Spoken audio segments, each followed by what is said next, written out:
Lula vai tomar o seu dinheiro. Corre para tomar, isto é, para tomar, porque o governo Lula está desesperadamente precisando reequilibrar suas contas públicas e a única solução que eles conseguem encontrar é qual?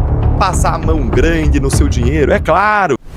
Exatamente isso, né? Foi aventada a suspeição do ministro, né? A falta de imparcialidade do ministro, o que é muito grave, né? Porque isso não é a primeira vez, acho que o fato aqui é muito claro, né? A justiça italiana analisou o caso, né?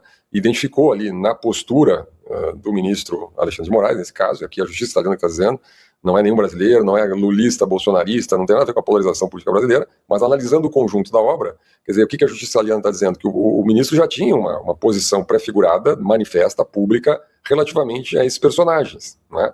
E a este caso como um todo. Então, ele é um ministro que tem um histórico que o torna um ministro sob suspeição. Sob suspeição aqui não quero crer que indique nenhum tipo de falha moral, falha ética, é um problema do contexto do julgamento. Né? O que a justiça italiana diz ali explicitamente? Que deveria ter um terceiro juiz, né?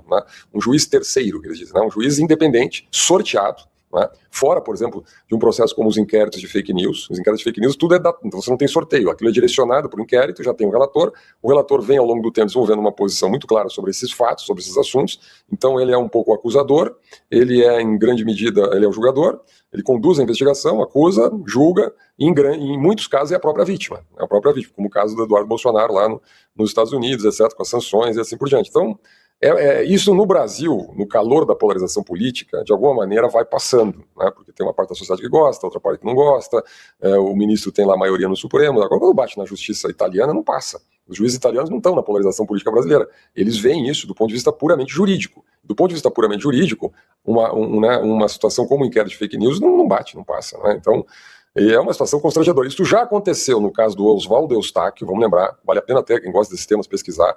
No caso do Oswaldo Eustáquio, a mesma coisa, a justiça espanhola recusou a extradição, né, entre muitos argumentos, dizendo que era um caso de perseguição política, ou implicava, né, em risco político para um jornalista chamado Oswaldo Eustáquio. E a justiça americana, que também recusou a extradição do Alan dos Santos, dizendo que o que ele fez não é reconhecido como crime nos Estados Unidos. Na época, os americanos usaram a expressão just words, ou seja, apenas palavras, né? E nos Estados Unidos não se punem palavras, tá certo? Então, crime de opinião. Então você tem justiça italiana, justiça americana, justiça espanhola, todas dando um recado, na minha visão, bastante constrangedor para a nossa justiça, para o nosso Supremo Tribunal. Teve um pedido do TSE para que o filme sobre Bolsonaro não seja veiculado na eleição. A gente vai mostrar aqui que já teve resposta do ministro Nunes Marques. O TSE rejeitou esse pedido para o Dark Horse não ser exibido durante as eleições, um pedido feito por aliados do presidente Lula, que eram contra a exibição desse filme, e o ministro decidiu o seguinte, que existe um entendimento na corte que não é cabível, nesse caso, aplicar a proibição. Por quê? Ele diz que como os autores da ação não são candidatos para o mesmo cargo, então não cabe questionamento. O que ele está dizendo aqui? Por uma questão de precedente, uma questão técnica, e não pelo mérito se rodar um filme como esse vai interferir no voto, vai interferir em algo da eleição, ele então diz que não pode ser suspensa essa veiculação. Ele fala o seguinte, ausente, legitimidade ativa na representação por propaganda contra candidatos que concorrerão ao caso de presidente. E fala que os representantes não disputam a eleição na circunscrição nacional, tendo em vista que o Rogério Correia é deputado federal, pré-candidato também ao mesmo cargo, e o Marco Aurélio Carvalho é advogado, né, do Grupo Prerrogativas, ele sequer vai concorrer. Então, a partir desse argumento jurídico que tem uma margem técnica, tem uma visão técnica e não sobre o efeito político eleitoral de exibir um filme desse, é que o ministro Nunes Marques, então, ele rejeitou o pedido dos aliados de Lula para não rodar o filme Dark Horse, que é o filme do presidente. Aqui está, né, o Jim Caviezel, que é o protagonista e que faz Jair Bolsonaro nesse filme. E a gente, então, tem essa informação, detalhes todos para vocês. Isso aqui deve ter bastante repercussão. A gente vai acompanhando também como é que isso vai rodar lá no TSE com outros ministros. Pela Polícia Federal. E é importante a gente lembrar que hoje a Polícia Federal, que é uma instituição do Estado brasileiro, que tem em seus quadros gente da melhor qualidade, altamente qualificada, técnica, que executa o seu trabalho conforme prestou o seu juramento na hora que assumiram as suas posições dentro da Polícia Federal, mas hoje ela é gerida, tem na sua liderança uma figura que se comporta como um faz-tudo do presidente da República. Então, vamos voltar à cronologia. O Daniel Vorcar apresenta a sua proposta de delação. Essa proposta, segundo a revista, cita o presidente do Senado. O presidente do Senado aprova uma pauta-bomba que acaba com os planos do governo de torrar sozinho por conta própria centenas de bilhões de reais com propósito eleitoral. E aí, na sequência, a Polícia Federal recusa essa delação que falaria do presidente do Senado. O que me soa como uma bandeira branca. Davi Alcolumbre, por favor, vamos ser amigos. Não faça isso com a gente, que é mais importante a gente ganhar a eleição. Então, tudo isso, eu sempre vejo que no final há um propósito e um interesse político. E agora nós dependemos da PGR, que também tem uma ligação íntima com o Supremo Tribunal Federal, que está num outro polo político desta confusão institucional que se tornou o Brasil. Infelizmente, o que nós vemos não é um interesse pela verdade, pelo esclarecimento dos fatos. O que a gente vê é um jogo em que a informação é utilizada para cada um defender o seu quinhão. Essa decisão que nós tomamos, que obviamente em sede de embargos não está em reapreciação. O que nós dissemos? É de que, aí sim, a plataforma diz assim, não, eu não cometi, isso aqui não é racismo. Ou o particular dizer, não, minha postagem não é racista, perante o Poder Judiciário. Sempre o Poder Judiciário.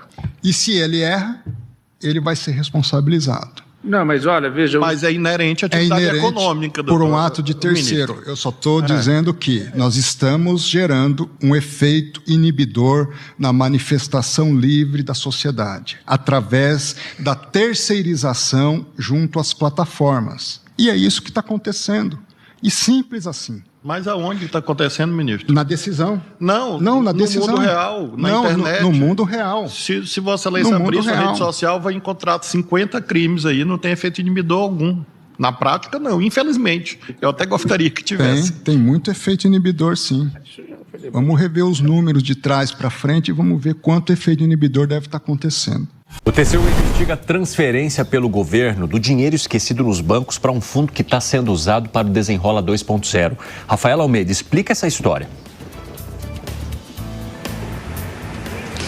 É isso aí, Evandro. Eu não sei se você consultou se tem dinheiro esquecido nos bancos, mas aqueles brasileiros que ainda não consultaram ou não retiraram, os valores esquecidos, saibam que esse dinheiro, de fato, é o que está no centro dessa discussão, onde bilhões de reais esquecidos pelos brasileiros, nas contas bancárias e outras instituições financeiras, está sendo utilizado para o projeto governamental. E o Tribunal de Contas da União está justamente investigando essa decisão do governo de transferir parte desses recursos para um fundo que estaria servindo como garantia das operações do Desenrola 2.0, que é o programa voltado à renegociação de dívidas. Vou falar primeiro sobre Daniel Vorcar.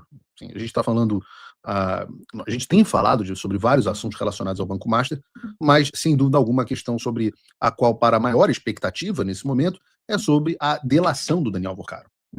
Vejam vocês que ele está preso há um bom tempo, preso mesmo, desde o dia 4 de março desse ano, ou seja, aproximadamente aí há uns 3 meses. E assim que ele foi preso, a gente viveu aquele período em que cada dia se descobria uma nova coisa sobre ele. Algumas eu acho que nem deveriam ter se tornado públicas, os diálogos dele sobre Peleleca, coisas pessoais, já falei aqui sobre isso no programa, mas muitas coisas interessantes para a República, diálogos dele com o Alexandre, no dia que foi preso, vendo se o Alexandre tinha conseguido parar a prisão dele, muitos assuntos relevantes. E ninguém falava de outro assunto que não fosse como uma delação de Daniel Vorcaro poderia derrubar a República e muita gente poderosa em Brasília. Passado esse período de euforia, e com ela 3 meses, desde a prisão do Vorcaro, lembrando que o Vorcaro havia sido preso originalmente lá em 2025, em novembro, aí ele foi solto pelo Toffoli, passou aquele período de tornozeleira eletrônica e voltou a ser preso depois. Então, passado esse período onde falaram agora vai a delação do Vorcaro, muita gente me perguntou, e tem me perguntado, Paulo, e essa delação vai sair ou não vai sair? E essa é a pergunta que eu vou buscar explicar nesse bloco do programa. E para isso, eu quero reagir a 2 vídeos, então eu vou dar as informações que eu tenho a partir das minhas próprias apurações. E com isso eu tenho a certeza de que essa questão vai ficar talvez um pouco mais clara para vocês aqui no programa. Gabriel, coloca o primeiro vídeo, e para as pessoas não se desacostumarem, o primeiro vídeo vai ser da Malu Gaspar. fazer uma conta de chegada da impressão. Ele pegou, o que vocês sabem? Vocês sabem fazer uma conta de chegada da impressão. Ele pegou, o que vocês sabem? Vocês sabem do Ciro, sabem do Flávio, sabem disso aqui? Então eu vou contar. Inclusive eu contei também na semana passada sobre um novo contrato do Alexandre de Moraes, em que ele diz que havia esse contrato, que o contrato não foi assinado, o contrato da mulher do Alexandre de Moraes, do escritório, e que esse, foi por uma outra empresa, esse contrato começou a ser feito no momento em que o Márcio começou a enfrentar crises, e que ele fez um novo contrato de 50 milhões de reais, que seria pago por essa uma outra empresa do sistema, do ecossistema Vorcaro, e que teria a ver com o fato de que, olha, ele queria tanto vender o banco, tanto que a tese não era furada, né, porque tem essa suspeita, que ele não ia vender nada, que ele ia fugir. E que tanto que essa tese não era furada, que ele fez esse novo contrato que acabou não sendo assinado. Por quê? Não se confundam aqui, tá? A gente está falando de um segundo contrato.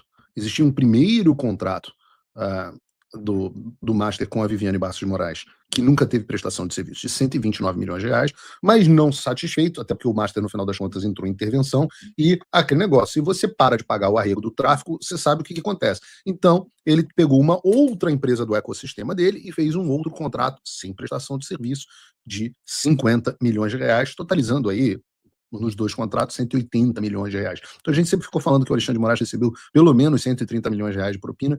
Hoje a gente sabe que, ou pelo menos um contrato de 130 milhões de reais de propina, hoje a gente sabe que talvez esse número seja 180. Outra forma de você ver isso é que, na verdade, 50 milhões era justamente o que faltava pagar. Então você não pode combinar uma coisa com o Alexandre de Moraes e não cumprir. Ele pode fazer isso com você, ele faz isso o tempo inteiro, mas se você fizer isso com ele, dá ruim. Então, ele fez um outro contrato de 50 milhões de reais com a mulher do Alexandre, que acabou nunca sendo assinado. Que ele fez essa versão, não é porque ele quis, é porque ele soube que foi apreendido esse material numa das operações que foram feitas sobre o banco, nos celulares dele e tal. Então ele fica tentando encontrar o ponto em que ele vai chegar junto, é conta de chegada da PF e da PGR, sabe? E isso não dá, porque ele não sabe o que eles têm, né? Ele pode até ter acesso ao próprio celular e tal, mas nessa altura as coisas já foram evoluindo, você já teve a operação sobre Daniel Monteiro, que é um personagem central no sistema de pagamento que o Vorcaro montou. Então é uma tarefa completamente impossível, que só se justifica por isso que você está falando, pelo fato de que ele certamente está esperando que alguém venha socorrê-lo, né? Uma pessoa que está presa do jeito que ele ficou preso, que tem o pai preso, que tem o sobrinho, o primo preso, todos os bens bloqueados, mesmo ele tendo bens fora, tá difícil para ele movimentar. Quanto mais ele demora para movimentar, maior a chance dele ser roubado, como a gente já falou aqui. Então nada justifica, a não ser a expectativa de socorro. E isso a gente sabe que tem um calendário paralelo rolando, que é, por exemplo... Reparem, expectativa de socorro. Um criminoso está esperando que alguém o socorra. Quem? O calendário que vai discutir a prisão preventiva do Henrique Vorcaro, que é o pai dele, e vamos lembrar, não está preso por outra coisa, senão montar uma milícia de pessoas que estariam perseguindo adversários ou quem quer que seja que não agradasse a eles. O Vorcaro encomendou ali que se quebrasse o dente de um jornalista. Isso é o cara do caixa, ou seja, tinha subordinação a esse pai dele de uma coisa gravíssima, de máfia. Quando ele precisou esconder o dinheiro, logo depois da operação, ele mandou 2 bilhões de reais para a empresa do pai. Então não é uma pessoa que está, coitada, sendo vitimada mais uma vez, né? Eu acho que é muito curioso que, diante de tudo isso, o Daniel Vorcaro ainda esteja na PF. É bom que ele tenha um prazo, porque senão fica muito confortável. Não, gente, então apresentei essa versão, vocês não gostaram, eu vou fazer outra. E assim vai indo, né? Vai não com tempo e vai ganhando tempo. Assim que rodam essas negociações intermináveis, né? E acho que nesse caso, o interesse em delatar ele tem que ser explícito, ele tem que ficar, você tem interesse em delatar, então você tem que contar a lei, é simplesmente isso. E o curioso também, Camila, só para dar um bastidor, que eu acho que o Valdo também tem, assim que essa proposta foi apresentada, advogados, pessoas próximas do Vorcaro diziam, olha, não, agora vai, porque ele reformulou, ele ampliou, ele aprofundou.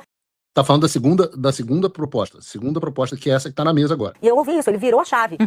Bom, pelo que a gente está ouvindo de retorno, nem tanto assim, né? A chave não virou, deu jeito que ele está achando que ele fez, assim, novamente subestimando os investigadores e, acredito eu, pensando num socorro. Só para fechar essa coisa do Henrique Vorcaro que eu deixei incompleta e solta a ideia, tá? A discussão se a prisão preventiva dele vai ser confirmada ou não. O ministro Gilmar Mendes, que já andou falando que quer ver se houve algum abuso praticado contra o pobre do Henrique Vorcaro, ele vai decidir se ele vai ser contra ou a favor dessa prisão e aí a votação continua. Esse pode ser um sinal que o Daniel Vorcaro está esperando, assim como lá atrás, né? Já houve esses outros momentos de confirmação de prisão, que ele fica ali esperando, aí ele vê que não vai, ele avança um pouquinho mais na delação. Mas acho que isso tem que ter limite mesmo. Fez bem o ministro André Mendonça de colocar um prazo, porque senão nós vamos ficar assim, né? Delator premium. Ele tem acesso VIP, área VIP, fica lá falando, enrolando todo mundo, aí não dá, né? Tá certo? Essa resposta é bonitinha. Delator premium, ele tem acesso VIP, área VIP, fica lá. Essa é bonitinha, não sei quem é, mas bonitinha. E quando você ouve o comentário da Malu, aqui a coisa já começa a fazer sentido. Porque até agora o Vorcaro não entregou nem nessa segunda proposta de delação quase nada que a Polícia Federal já não soubesse, e o que ele entregou que a PF não sabia, ele disse que não tinha crime, né? Ou seja, ele está, segundo a Malu Gaspar, enrolando. E enrolando por quê? Ora, ela diz que ele está esperando um socorro externo. Ela fala isso repetidas vezes, e é interessante como a imprensa fala isso assim, sem o menor pudor. Porque quem viria salvar o Daniel Vorcaro? O Chapolin Colorado? Não contavam com a minha astúcia? Não. Quem será que viria salvar o criminoso Daniel Vorcaro? Bom, a própria Globo News falou sobre isso. A Andréa Sadi falou sobre isso. E antes de eu falar com vocês, eu vou botar vocês para assistir um pouquinho mais de Globo News. Mas calma que vai passar. O Vocaro está apostando no tempo. O Vocaro está apostando que o sistema vai salvá-lo. Ele fez investimentos em ativos importantes. Mais uma dizendo que está esperando socorro. Ela já começa a dar pistas. Socorro de quem? Socorro do sistema. Do sistema, dos poderes, e acha que ainda vai ter o retorno disso. Mas você fala, não é possível, com o avanço dessas negociações. Ora, se ele está contando com o tempo, ele está contando com um outro momento, um outro ambiente da política. O que seria isso? Um pós-eleição. E aí, passaria mais um tempo na prisão e ele acha que pode ter uma acomodação no pós-eleição por parte desse sistema. Você fala assim, ninguém sabe o que aconteceu na eleição. É verdade, não sabemos. Mas vamos supor que o presidente Lula ele seja reeleito. Você tem um Congresso que vai ficar ainda mais forte, pelo que as pesquisas estão dando, para o direito, o grupo do Centrão. Que são os grupos onde o Vocaro atuava com mais... sem cerimônia, Lins, vou botar assim. Acho que o Vocaro atuava mais nos grupos da esquerda, não?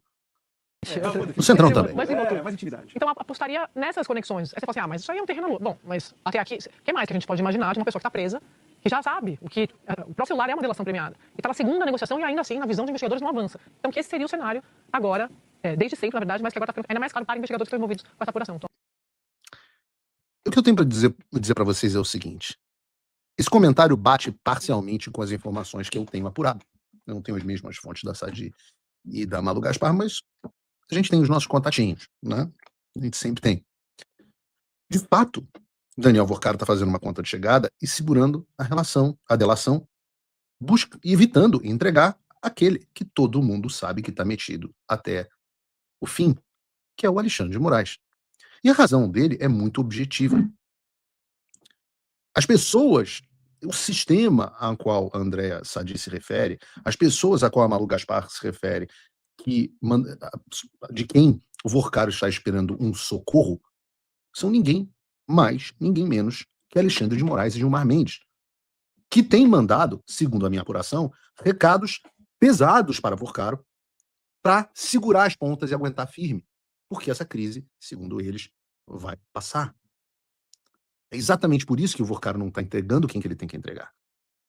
É por isso que a tão esperada delação, que pode derrubar a República, não passou até agora, de informações desencontradas.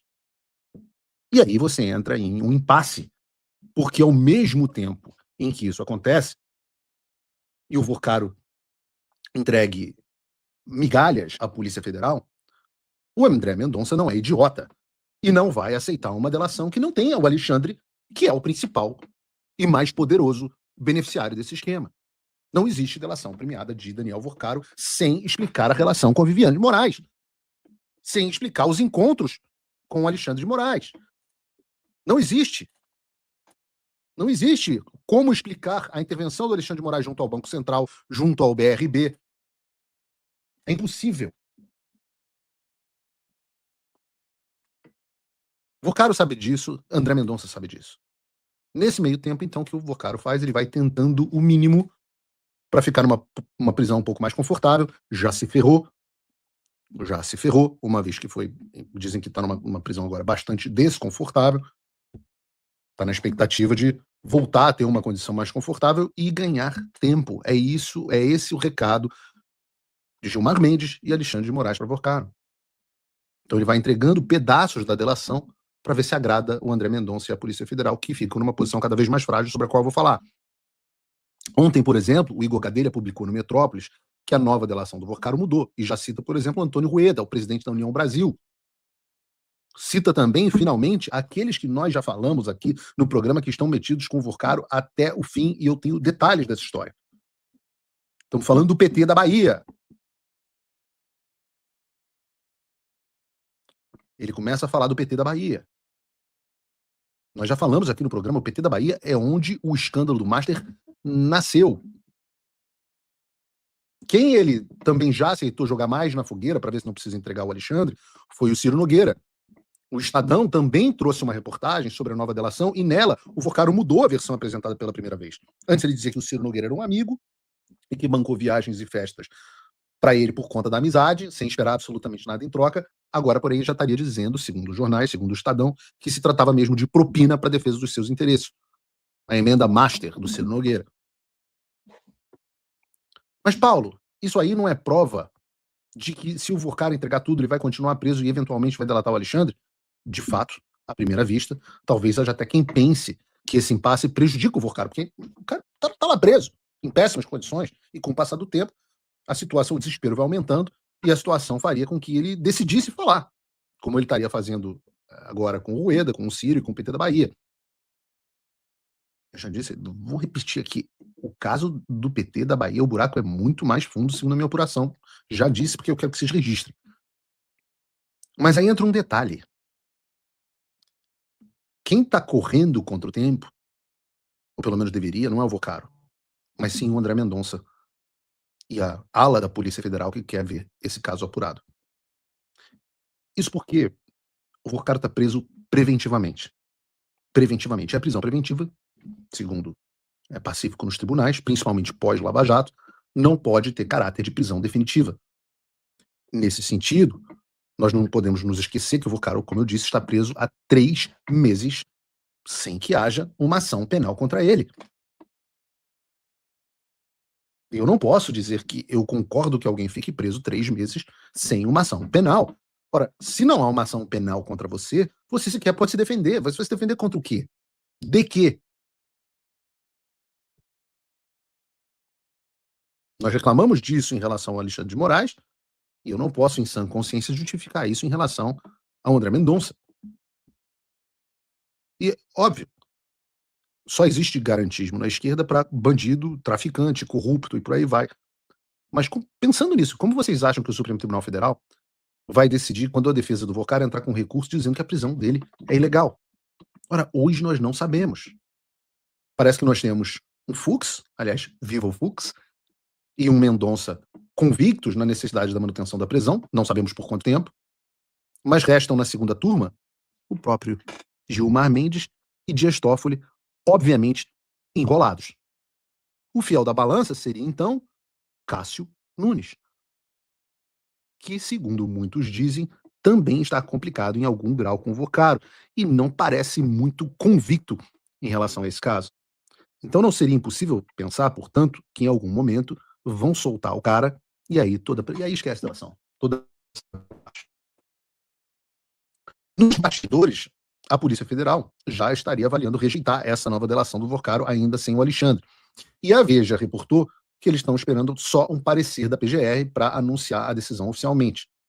Concorrentemente, o Metrópolis trouxe uma apuração com o seguinte título: a ala da PF vê risco de desgaste se a PGR aceitar a delação de Vocaro. Segundo eles, como a delação de Vocaro não traz nada de novo que seja relevante, o avanço das investigações poderiam revelar informações que Vocaro não passou à PF, e assim a validade da delação seria questionada por conta da omissão. Na reportagem, eles dizem também que o André Mendonça dificilmente homologaria uma delação construída apenas pela PF ou pela PGR. Ou a delação é constituída por todos os membros da investigação, ou ela vai morrer na praia. E é nesse caso, e nesse caos, que o Vocaro está colocando as esperanças dele de ser resgatado e sair da prisão pela porta da frente. Ora, tá tudo dominado. Lembre-se que quem comanda a PGR é um lacaio do Alexandre e do Gilmar Mendes. O Paulo Gonet, o apóstata. E é exatamente assim que os ministros se mantêm, vocês podem ver, bastante informados sobre o que está sendo dito sobre eles ou não dito sobre eles. Então é uma corrida contra o tempo. É uma corrida contra o socorro do sistema. E é sobre isso que nós estamos falando aqui hoje. É uma corrida contra o socorro, esse socorro que André Sadi e Malu Gaspar dizem que Vocaro espera do sistema. Leia-se Gilmar Mendes e Alexandre de Moraes, principalmente. E qual o antídoto contra isso? O que está faltando?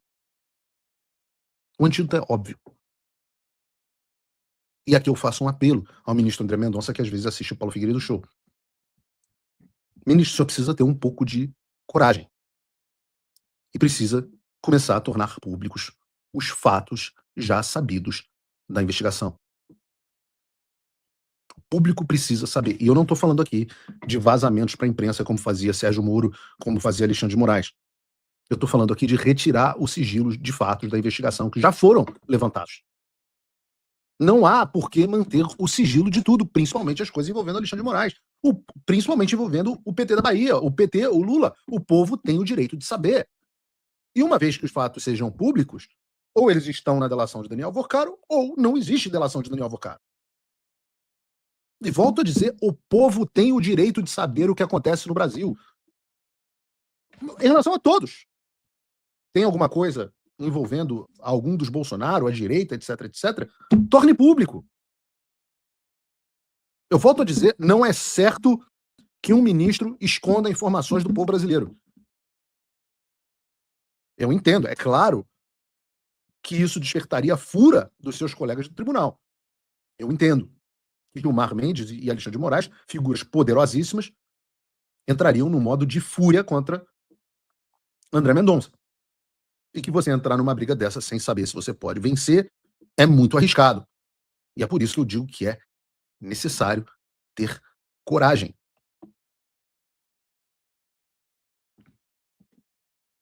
Conselho bíblico, não tema. A outra coisa que o ministro André Mendonça certamente precisa fazer é, e dessa vez eu vou defender sim, o que o Alexandre fez.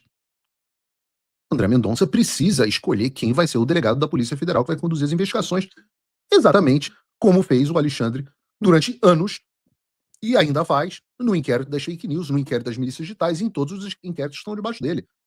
Tem que montar, sim, a PF dele, com as pessoas de confiança dele, para a partir disso conduzir as investigações. Não adianta. Essa é a lei da terra. Não adianta não querer usar o que o STF tornou um mecanismo legal existente para fazer essas coisas acontecerem. Eu concordo, não são mecanismos ideais, não deveriam existir, mas uma vez que a jurisprudência foi estabelecida pelo próprio tribunal, ora, o pau que dá em Alexandre também tem que dar em Xandão, não? E eu me pergunto a vocês no chat. Vocês acham que o ministro André Mendonça terá coragem de fazer o necessário? O que vocês acham? Uma característica, homens fracos sempre demoram a agir. O problema dos conservadores brasileiros é excesso de prudência e carência de fortaleza. E sim, nós temos que ser sinceros. O ministro André Mendonça está perdendo o timing. Alexandre e Gilmar Mendes, neste momento, estão com a vantagem. Coragem de agir. É uma corrida contra o tempo e o sistema está aproveitando essa inação para montar um cenário em que tudo isso vai acabar em pizza e que o Daniel Vocaro vai sair livre. O Vocaro segura as pontas até quando? A eleição daqui a 3 meses. A situação vai passar, vira tudo pizza, o sistema mantém tudo como está, as informações, quando se tornarem públicas, não servem mais para nada, porque não há mecanismo de reação.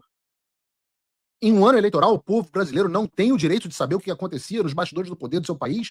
E quem segura a informação do povo é o ministro André Mendonça. Isso é absolutamente inexplicável. O Vocaro está fazendo um hedge. Aliás, ele sabe fazer isso muito bem, né? Hedge é uma estratégia do mercado para você diminuir o risco de perda. E é isso que o Daniel Vocaro está fazendo. Enquanto não estiver claro de que todos vão para cima do Alexandre com investigações sérias e partir para cima para responsabilizá-lo por tudo que ele fez, o Vocaro é que não vai entrar nessa bola dividida. Quem vai comprar a briga com o Alexandre de Moraes numa posição dessa? E é esse o estado no qual a gente se encontra. Todo mundo muito prudente. É muita prudência e pouca fortaleza. Veja, nós estamos em junho. Nesse momento já era para você saber sobre o Alexandre de Moraes.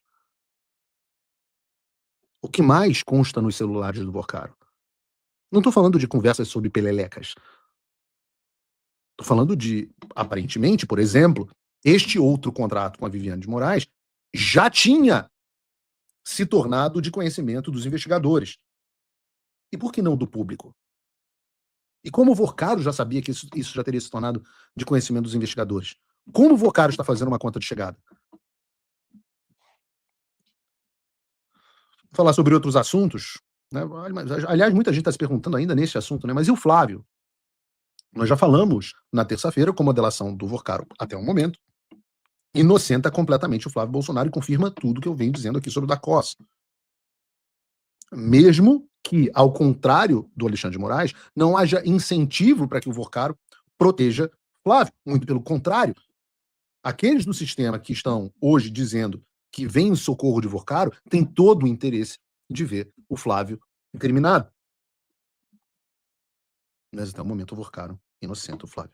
No início dessa semana, o Metrópolis trouxe inclusive uma reportagem do Igor Gadelha com o seguinte título: o que Vocaro diz sobre o filme de Bolsonaro na nova delação. E eu já mostrei aqui para vocês que dizem que os aliados de Vocaro dizem que não há motivos para preocupação. Isso porque, segundo eles, o banqueiro sustenta na delação que não teria havido irregularidades na negociação do patrocínio.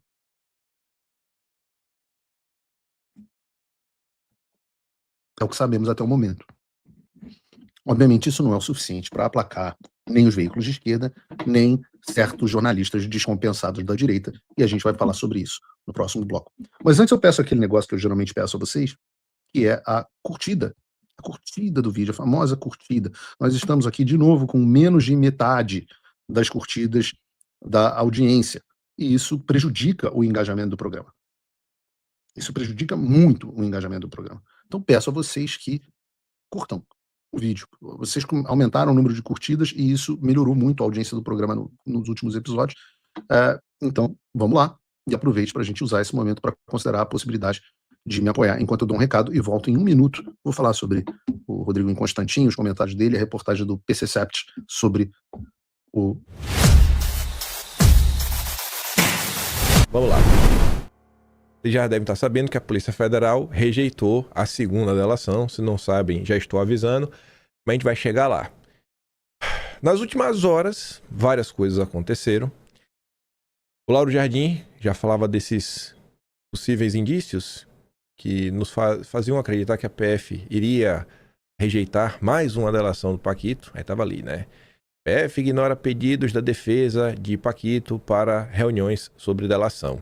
E segundo a imprensa ontem, a PF rejeitou por e-mail, mandou e-mail. Ô irmão, não vai rolar não, viu? Foi mal aí. Um deles, né? Esses pedidos da defesa. Desde quarta-feira passada, a PF ignora os pedidos de reunião feitos por Sérgio Leonardo, chefe da defesa do Paquito. Nenhuma reunião foi feita e nenhuma está marcada para os próximos dias. A resposta oficial das autoridades é que o material está sendo analisado. Basta essa informação para entender o ânimo da PF e PGR com a proposta que, né, tem em mãos. A PF rejeitou já. Aí vem a Globo. Defesa de Paquito tenta avançar em negociações com a PGR para contornar resistências da PF à delação. Quem sabe o Paulo resolve, né? O Paulo Monet resolve.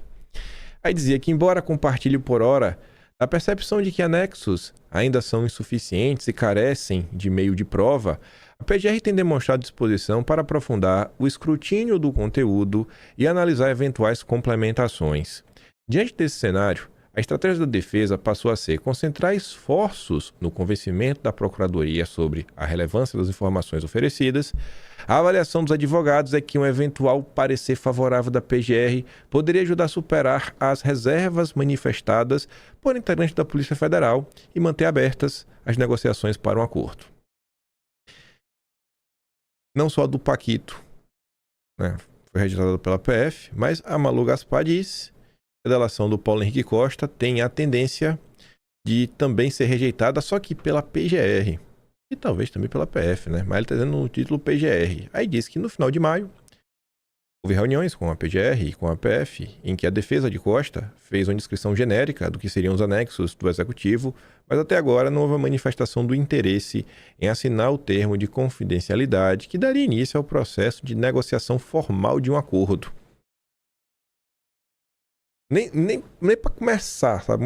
Não, deu uma geralzinha assim, nem escreveu mesmo assim os anexos, ainda tá nessa. Aí a Malu continua. De acordo com fontes ligadas à investigação, e veja que não da primeira notícia desse vídeo, mas nos últimos 45 dias, todas as informações que chegam até nós é do disse-me-disse. E eu tô destacando isso porque mesmo as pessoas que têm trânsito, né, no judiciário, a Malu Gaspar tem trânsito, o Caio Junqueira tem trânsito no judiciário, o Aguirre do Estadão, enfim, o César Tralli, tantos outros.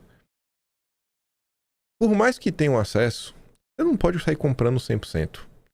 A gente mostrou outro dia o Igor Gadelha falando que o Paquito celebrou uma decisão do Mendonça. Já a Malu Gaspar disse que a mesma decisão fez o Paquito se revoltar. Aí você fica aí, acredita em quem?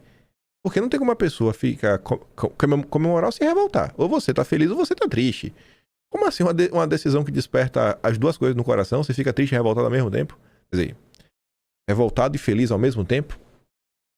Mas enfim, aí a turma tá só nesse, no disse-me-disse. Disse-me-disse. Mas segundo disse-me-disse, o silêncio quanto ao aceno do ex-presidente do BRB se deve ao entendimento de que ele não avançou muito para além do que a investigação já captou, além de se recusar a admitir alguns pontos que parecem pacificados para a PF. Que pontos? Uma ideia de ter negociado com o Paquito o recebimento de apartamentos em forma de propina. Ou seja, assim como o Paquito, ele acha que ele não fez nada de errado. De acordo com a versão inicial apresentada pela defesa, o executivo não chegou a receber os apartamentos e, portanto, não teria havido propina. Já depois de preso, Costa fez arte circular que os apartamentos seriam comprados pelo Master e ficariam à sua disposição após a compra pelo BRB. Esses relatos não empolgam os investidores, que têm dúvidas sobre a capacidade de Costa de apresentar provas de corroboração sobre temas que seriam centrais numa delação sua, como, por exemplo, uma negociação de propina para diretores do Banco Central ou com políticos com ascendência sobre o Banco Estatal de Brasília para fechar negócios com o Banco Master. Aí vem a Bela Megali. Os anexos negativos da delação de Vorcaro. O que é que ela quer falar com isso? Segundo ela, mesmo nessa segunda delação, com mais informações, com mais falas, com provas talvez, esses anexos que o Paquito apresentou, eles têm sido chamados de negativos por investigadores. A denominação se deve ao fato do material conter mais defesa do que denúncias contra os delegados, segundo a avaliação da Polícia Federal. A defesa do dono do Master garante que a segunda proposta seria irrecusável. E aí? A defesa diz, a PF diz. O que a PF diz, ela não diz. São fontes que conversaram com jornalistas. E a defesa? A gente vai botar fé na defesa? Sendo que trabalha, obviamente, pelo interesse supremo do Paquito. E aí, acreditar em quem nessa história? A turma realmente, assim, a coisa realmente vai para uma direção que vira guerra de narrativas. Guerra de narrativas. E o que me preocupa nessa guerra de narrativa é que quanto maior a confusão, maior as versões, maior a gritaria, mais substrato você fornece, né? Mais, vamos botar assim, né? Mais cimento e tijolo você fornece para que os pedreiros do Supremo Tribunal Federal construam a casinha da liberdade através de uma nulidade, né? Porque o processo está começando a ficar muito politizado. Interlocutores próximos a Paquito, inclusive, têm enviado o recado a políticos de que ele precisou adequar-se à versão... Olha isso aqui, ó. Adequar-se à versão da PF para que as negociações avançassem. Aqui quem diz é a versão da turma do Paquito, né? Vê que, conforme a delação vai avançando, as notícias, para tentar dar um ar de perseguição política, o direcionamento político, o favorecimento, coisas que, obviamente, seriam ilegais no devido processo legal e que podem levar à nulidade. Do outro lado, a Polícia Federal rechaça qualquer orientação dos temas ou nomes e afirma que todo o conteúdo foi apresentado por iniciativa da defesa. E aí? A polícia tal não está orientando? Porque não poderia. Já virou disse-me-disse. Paquito acredita que não cometeu crimes e dificulta a delação, dizem aliados do ex-banqueiro. O dono do Master julga que atua dentro das regras do jogo e reluta em apontar autoridades como cúmplices. PF não deve aceitar colaboração nos termos atuais e PGR também está insatisfeita, mas não necessariamente vai negar. Aí o Caio Junqueira comenta sobre essa situação e é um cara que transita bem e hoje tem um diálogo grande na ala do Supremo próxima do Mendonça. Mendonça, Fachin, Carmen Lúcia, Fux. E o Caio Junqueira andou comentando. Escute aqui.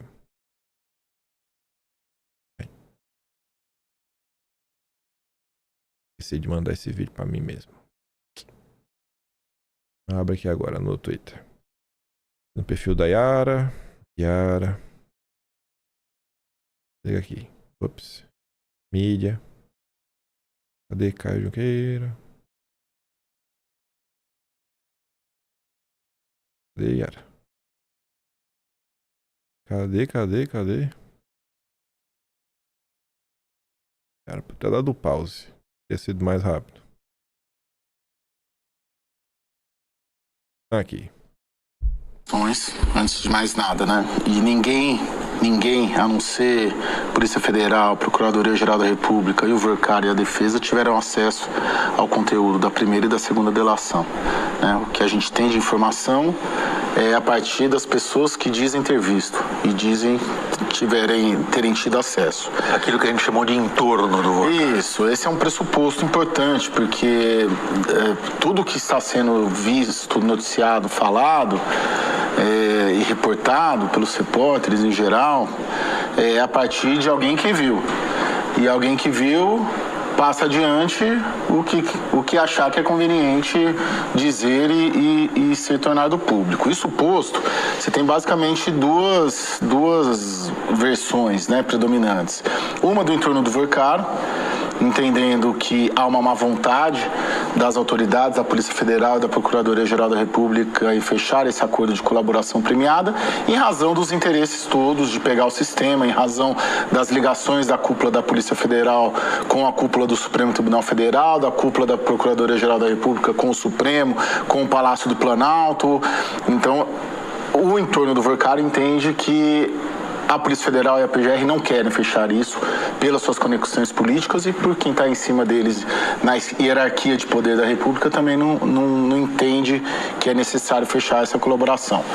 Já os investigadores, Polícia Federal e Procuradoria-Geral da República, acham que ele entregou pouco, que ele tem mais a entregar, que ele está escondendo dinheiro, que ele, de uma para outra ele avançou pouco, que ele, de certa maneira, ele dá um caminho para a investigação, mas ele não dá o ato de ofício, né? Ele diz que deu dinheiro para um contrato, por exemplo, mas ele não diz que aquela autoridade deu de volta com algum benefício a partir qual foi a compensação? Do exercício de sua função. Então são essas duas versões que estão na praça, né? E ninguém viu, né? Tirando esses 3 agentes, ninguém viu, assim, para poder comparar uma com outra e dizer até onde vai. O que a gente tem de informação é isso. É isso. Guerra de versões. Disse-me disse. E aí, olha que curioso, né? A defesa vai dizer, não, porque os nomes que nós queremos entregar, a PF não quer, a PGR não quer, como se estivessem blindando. Aí você fica realmente se questionando, porque é até um argumento que faz sentido, né?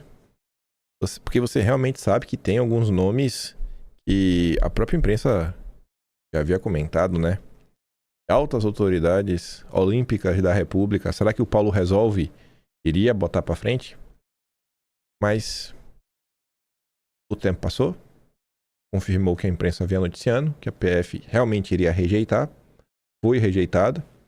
PF rejeita a segunda proposta de delação de Paquito. PGR ainda analisa pedido de banqueiro. Investigadores da PF consideraram o material insuficiente para justificar o acordo. A PF não só rejeitou, como fez um pedido para o Mendonça e promete colocar mais lenha na fogueira. É o que, né? A PF pede aí para o Supremo que Forcaro deixe a carceragem da superintendência após rejeitar a segunda proposta de delação. Ele não dá para ele ficar aqui, né? Voltar lá para Papuda, cela comum, ficar no presídiozinho básico, com outros criminosos, sem nenhuma regalia.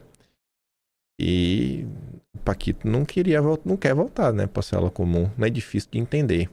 Só que a polícia está pedindo isso daí não é por nada. Porque, quer queira, quer não, a migração para a sede da Polícia Federal se deu não para, assim, eu vou te mandar para cela comum para te pressionar. Cara, o problema não é esse. É porque se você quer realmente ter mais tempo com seus advogados, você quer ter tempo para você poder ir relatando as coisas, escrever no papel, conversar com os advogados para ver as provas que você vai precisar. Pô, você tem um lugar separado para que o trânsito é mais fácil de chegar e sair, e você sabe que você pode falar, né, sob reserva, ajuda no processo de delação. Só que se você não vai delatar, o que é que o Paquito tem de diferente do restante dos presos, né, do Brasil para ele ficar numa cela separada? Ele é o quê?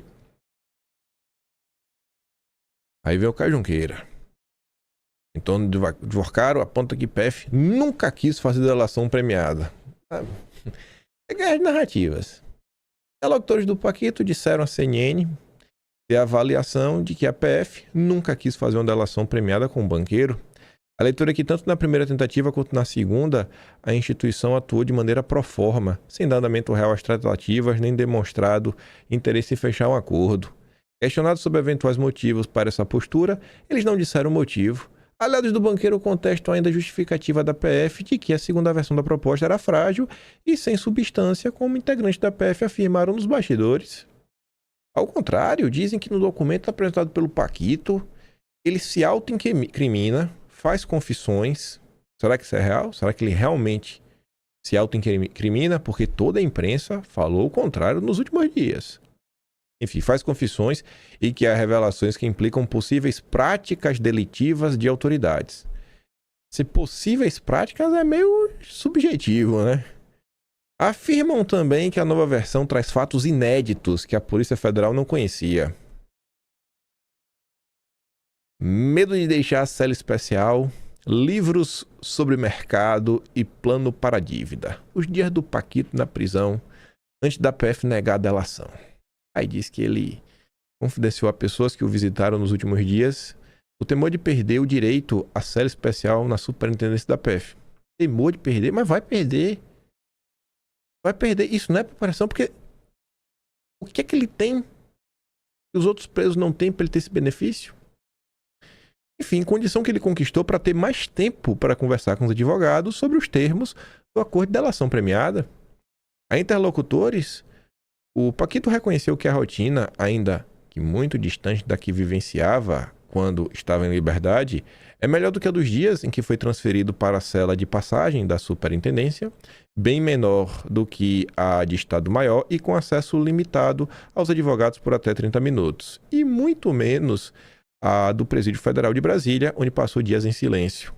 Os momentos de solidão seguem sendo uma queixa do banqueiro, de acordo com interlocutores. Na última semana, Paquito ficou 5 dias sem receber a visita de ninguém, devido ao feriado de Corpus Christi e mais um dia em que a superintendência fechou para a dedetização.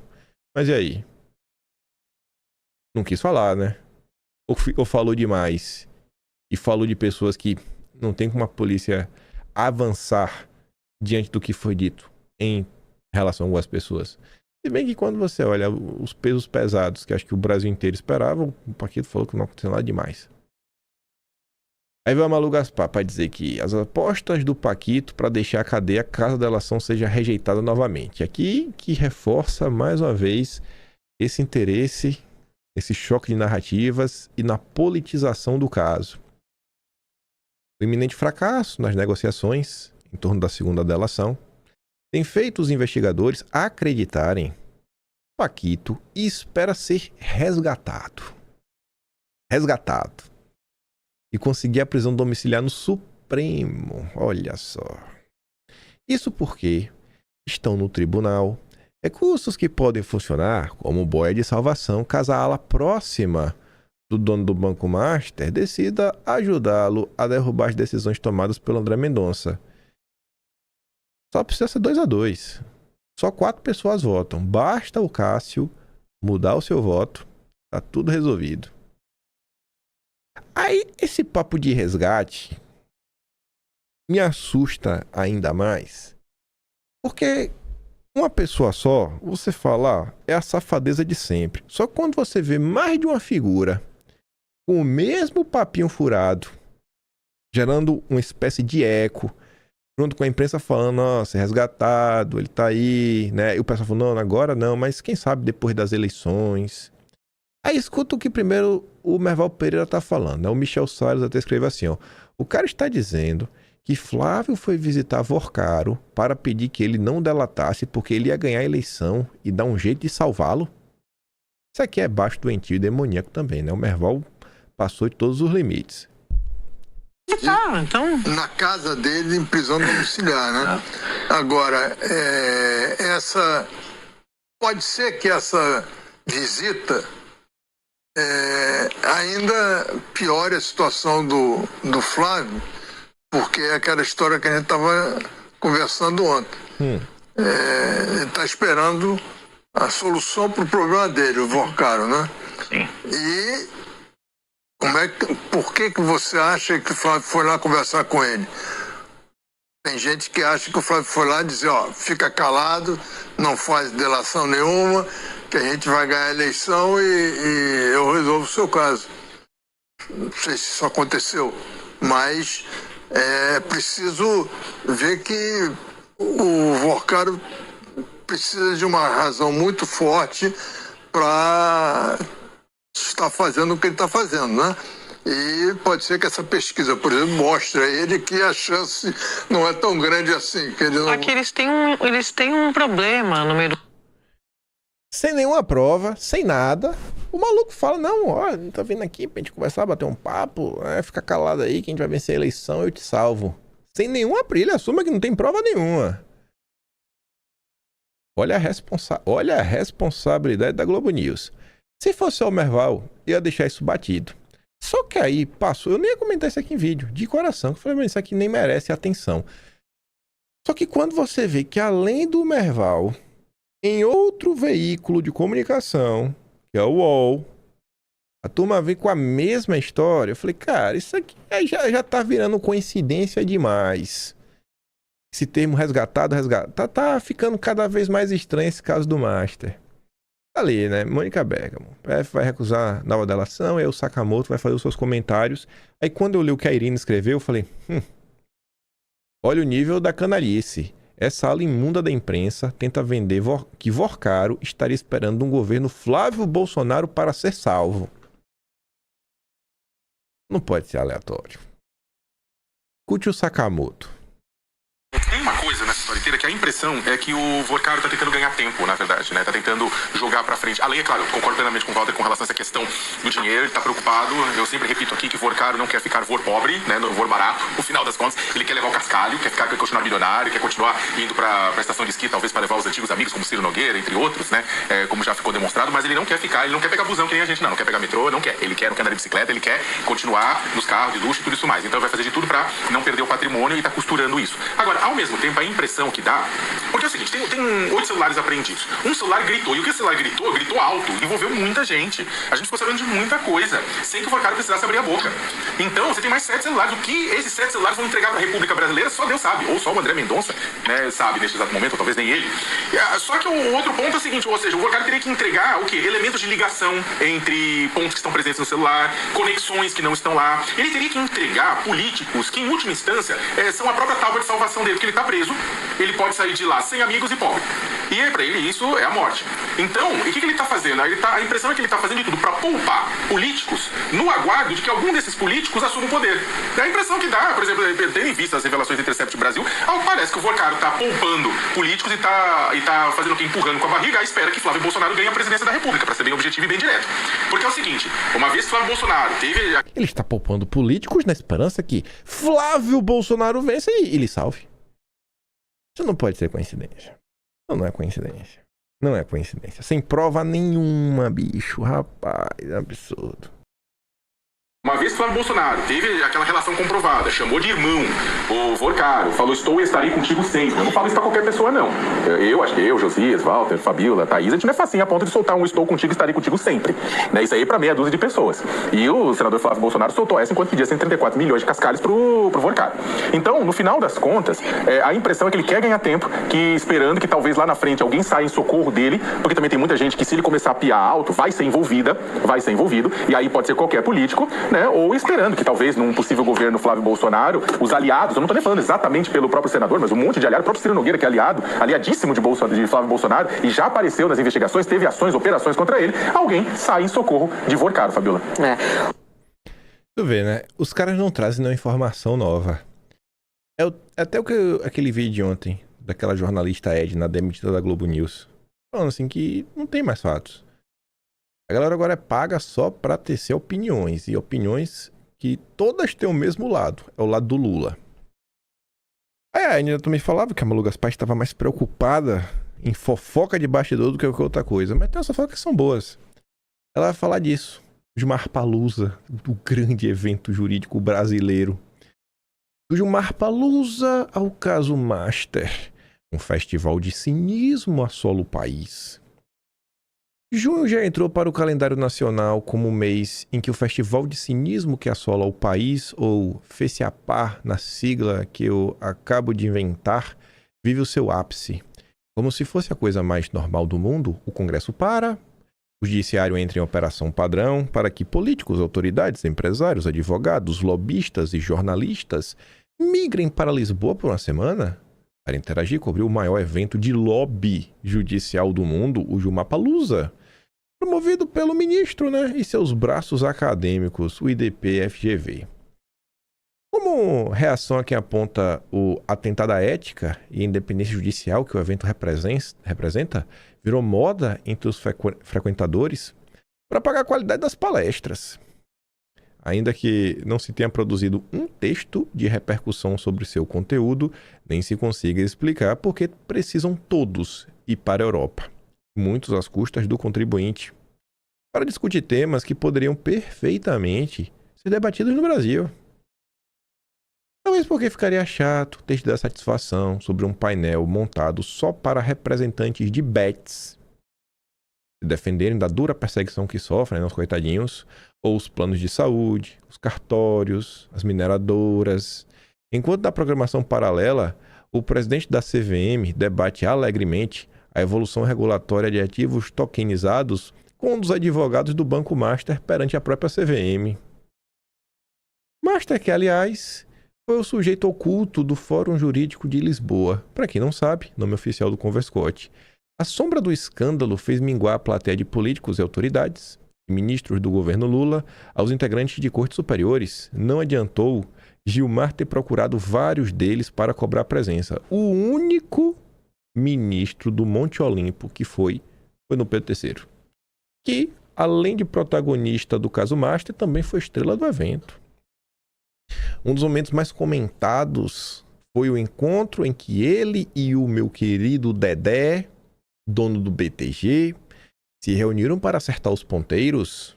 Como o Dedé sempre foi o maior adversário do Paquito na Faria Lima, Dom Pedro III passou a responsabilizá-lo por reportagens sobre sua ligação com o dono do Master.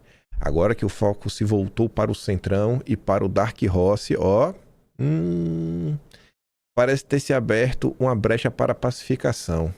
O foco se voltou. Quem foi que virou esse foco? Não é qualquer foco que se voltou, é o foco que voltou junto com amplo apoio da imprensa. É curioso. Aqueles assuntos, Lula Conselheiro, Cred Sexta, PT na Bahia, tudo isso começou a ser ignorado, num estalar de dedos. Pela pacificação. E talvez através dessa pacificação o Paquito vai ser resgatado. Nos cafés, jantares e festas onde o Jumapalooza realmente acontece, a guerra de que mais se falava é travada entre dois polos do Supremo. O Mendonça, comando o caso Master, e os anfitriões de Lisboa, que buscam jogar uma boia de salvação pro Paquito. Vou resgatá-lo? 10 dias antes, Gilmar pediu vista do julgamento da segunda turma sobre a prisão preventiva de Henrique e Felipe Vorcaro, o pai e o primo dele. Segundo a PF, o primeiro dia de uma milícia privada que espionava e ameaçava pessoas. Já o primo punha a operação pagamento da mesada de 300 mil ao Ciro Nogueira. Quando Gilmar parou o julgamento, já havia 2 votos pela manutenção da prisão. Fux e Mendonça. Só que o Cássio ainda não votou, Como só votam 4 dos 5, com 2 votos, eles estão soltos. O jogo nada secreto não é o voto do Gilmar. É convencer o 4º ministro, o Cássio, a acompanhar o Gilmar, derrubando a ordem de Mendonça. E por aí começaria o plano de salvação do Paquito. Aí agora a informação curiosa que a Malu Gaspar traz, que é que de dentro da sua cela na Polícia Federal, Paquito vem ser informado de tudo o que se passa. Então tem um plano, e estão avisando pro Paquito do plano, por isso que ele não tá falando. Isso ajuda a explicar porque sua segunda negociação para uma delação premiada está prestes a fracassar sem que ele entregue informações novas nem confesse crimes. Paquito ainda acredita ser possível que seus amigos em Brasília deem um jeito de resgatá-lo. Esse resgate. Com os brasileiros ligados na COP e depois na campanha eleitoral, vai que se abre uma brecha. Embora pareça uma ideia absurda, convém dar uma olhada nos dados trazidos pela Genial Quest. O grupo dos que acreditam que o Márcio não é um nome específico de uma força política mais de todas é o maior entre os entrevistados, com 44%. Mesmo com 65%, considerando que Flávio não deveria ter pedido dinheiro para o filme, a 60% afirmando ver suspeito de legalidade, 76% dizem que não mudaram de voto por causa do episódio. O recado é claro. Num país em que anomalias, como o de Lollapalooza, passam a integrar o calendário político do país sem que ninguém mais se incomode, muita gente se incomoda. A direita, óbvio, né? Mas a direita não conta. Não é vista como ser humano pela Malu Gaspar. Faz sentido esperar que a maior fraude financeira de nossa história, com o tempo, também seja incorporada a uma paisagem repleta de casos de pilagem e corrupção. Seria apenas mais um episódio a brilhantar o Feciapar, a única coisa que nunca falha no Brasil.